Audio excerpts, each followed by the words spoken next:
Hey, just thought we'd do a little update on some of the projects we got running around the shop. There's a few things I wanted to show. And we got the 71. There's Ashy. When we bought the car, it was mostly blacked out in the chrome. Um, I don't like the look. I thought I did, was going with it, but then I went to a show and saw all the GTs with all the shiny chrome. So, started stripping off the black. Found a lot of damage. Now we know why. But surprisingly, I mean, getting really good luck at getting all of it out. Now it's just down to the finish. Little small dents. There was two huge gouges in there, and one over here. Something hit both at the same time. This whole side over here was completely dented. That's all fixed. Because this is a fish mouth grill that's only available 70 to 72, and used to be available for everything you see before COVID. Now it's all not available. Before it was just the upper piece that was you couldn't get.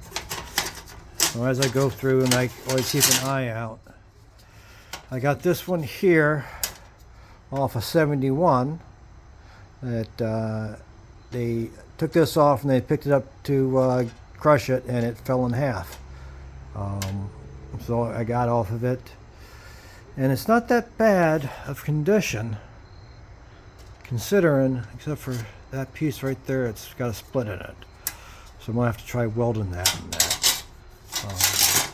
Here's another piece I picked up.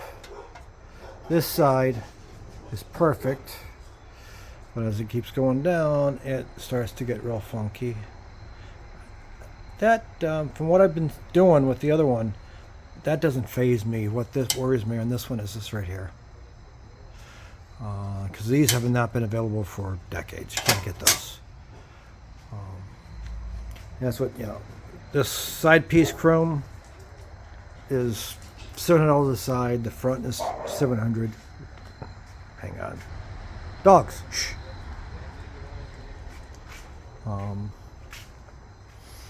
So yeah, anything on a GT is expensive. Here, trying to make my own little dolly tool to conform to that, so to get those small dents out. Working on that. The 74, putting the exhaust back on because we had the turbo set up for that. And here's some more of the chrome pieces we're working on. And then back here on the spare motor, we have the turbo. One for each side.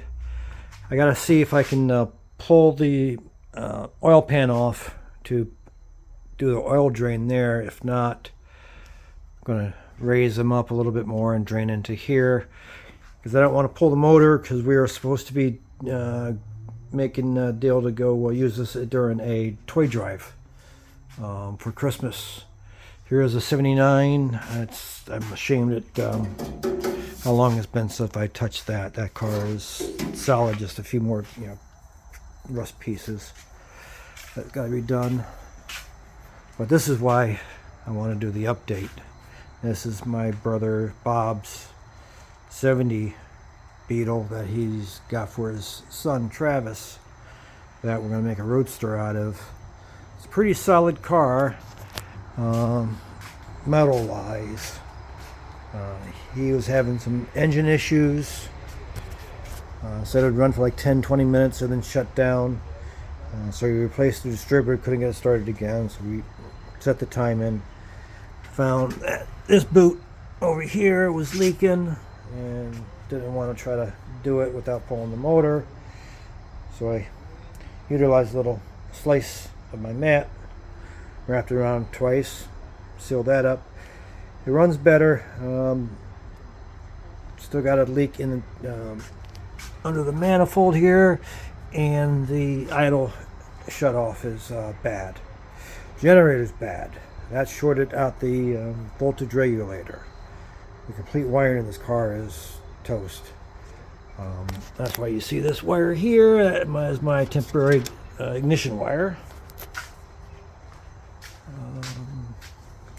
But you guys talk about British wire and Lucas wire being so bad. I think they were better than the Germans. I know that's not stock. And they come out of the factory. But, this stuff did. This here was going to the starter solenoid. That's just, it's not going to short, but it's completely open to the atmosphere. At least the barrel connectors were a little better. So it needs a whole new wire job.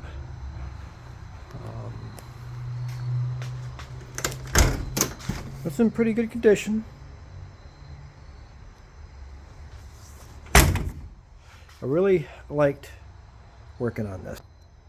The last time I was in a bug was my second night out of boot camp. Ralph Graves, 66 VW.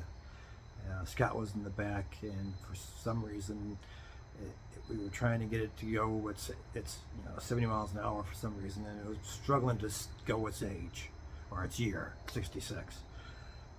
We were going to cruise out in the country. Bought some beer and all that. Going to go to a party, and we were just going along, and all of a sudden I noticed two trucks parked on opposite sides of the road with empty boat trailers behind them, and that struck me as odd. And by that time, all I heard was a little, and we were airborne. And you always see in these movies, well, these guys, when they jump a car, they go, ah!